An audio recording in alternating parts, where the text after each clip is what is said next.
Hi guys, আশা করি আপনারা ভালো আছেন এবং সুস্থ আছেন। আজ হঠাৎ করে মন চাইলো মাংস দিয়ে পিঠা খেতে, তো দেরি না করে চলে আসলাম পাকঘরে। যে কথা সেই কাজ শুরু করলাম, পিঠা বানানো।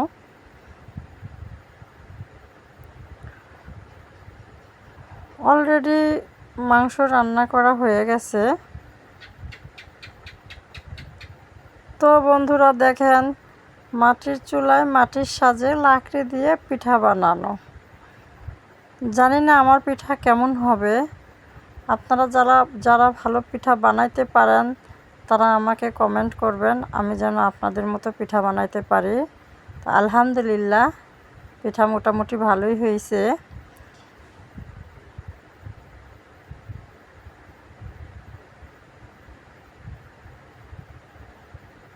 আমার পিঠা বানানো প্রায় শেষের দিকে।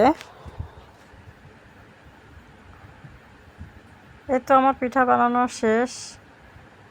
তো বন্ধুরা, আপনারা সবাই আমার চ্যানেলে সাবস্ক্রাইব করবেন, বেশি বেশি শেয়ার করবেন। আজকে আমার ভিডিও এই পর্যন্তই। আল্লাহ হাফেজ।